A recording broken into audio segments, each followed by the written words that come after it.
Pourquoi le prophète Mohammed, que la paix soit sur lui, ne pouvait-il pas être l'auteur du Coran? Le Coran est un livre de plus de 600 pages. Il couvre un large éventail de sujets. Il s'est révélé graduellement sur une période de 23 ans. Donc si un homme écrit le Coran, nous aurions déjà un certain nombre de problèmes. Si vous allez écrire un livre comme le Coran et prétendre qu'il vient de Dieu, vous ne devriez pas commettre d'erreur. Le livre ne doit pas se contredire et vous devriez le garder, ainsi que son message, cohérent, progressivement sur une période de 23 ans. La grammaire doit être la même et le style doit rester le même. Si le Coran ne vient pas de Dieu, il devrait l'écrire lui-même. Cela signifie qu'au milieu du désert d'Arabie, sans livre et étant lui-même analphabète, il devrait savoir la loi, les droits civils, les droits pénaux, les droits familiaux, les droits du travail, les droits militaires, les droits des préjudices personnels, les droits fonciers, les droits fiscaux. L'histoire, sans livre et avec peu, voire aucune présence chrétienne à la Mecque. Il faudrait qu'il sache les histoires et les événements de la vie des prophètes avant lui, l'histoire des nations passées, les pratiques religieuses des autres religions. Il faudrait qu'il les connaisse assez bien pour pouvoir offrir en quelque sorte des informations et des détails supplémentaires que l'on ne trouve pas dans ces livres.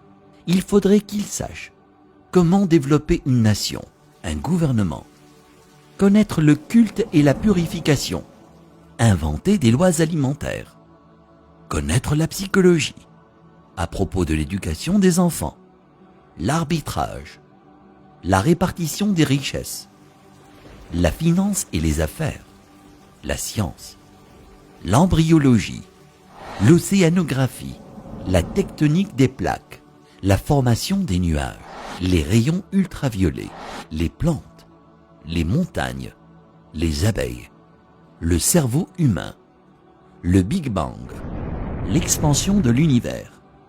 Et pour que le livre soit complet, il faudrait qu'il dispose la connaissance de l'avenir, afin qu'il puisse écrire les choses qui se passeront dans les années à venir. Il faudrait qu'il puisse voyager dans le temps, afin d'insérer son nom et sa mention dans la Bible. S'il prétend que le livre qu'il a écrit vient de Dieu, il ne doit pas y avoir une seule contradiction, ni une solution qui ne fonctionne pas. Il doit également garder ses émotions et sa vie personnelle en dehors du livre. Le livre ne doit pas refléter les moments heureux ni les moments tristes de sa vie. Le texte ne doit pas devenir joyeux ou optimiste, ni triste et funèbre, comme si un humain l'avait écrit.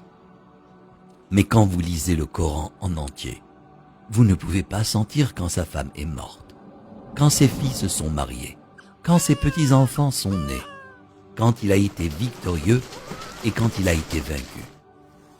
Pour quiconque qui examine le Coran, il devient parfaitement clair qu'il est impossible qu'un homme dans le désert il y a 1400 ans ait pu écrire un tel livre.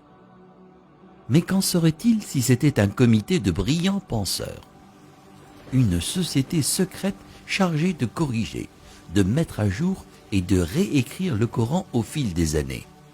Leur travail consisterait à s'assurer que le livre semble exact, qu'il ne contient ni erreur ni contradiction, et qu'il est constamment mis à jour pour être en accord avec la science et le monde en évolution. Si tel était le cas, il y aurait d'autres versions du Coran. En raison des modifications et des améliorations, nous aurions de nouvelles versions éditées et d'anciennes versions comportant des erreurs. Vous seriez en mesure de détecter les différents styles d'écriture et les influences des différents auteurs. Donc, un homme ne l'a pas écrit et un comité ne l'a pas édité. Alors d'où vient-il? Qu'en est-il de la possibilité que des diables intelligents dictent et influencent un homme pour écrire le Coran? Quel genre de diable appelle à la bonne conduite, l'adoration de Dieu, l'hommage à Jésus, donné aux pauvres et averti du diable? Quelle que soit la façon dont vous analysez le Coran, vous parviendrez à une conclusion claire. Il n'a pas pu être écrit par un comité, un diable ou le prophète Mohammed. Que la paix soit sur lui. puisqu'il est impossible que Mohammed, que la paix soit sur lui, l'ait écrit. Cela signifie qu'il disait la vérité sur le fait que le Coran vient de Dieu. Si cela vient de Dieu, ça signifie qu'il était un véritable prophète et que son message doit être écouté et respecté.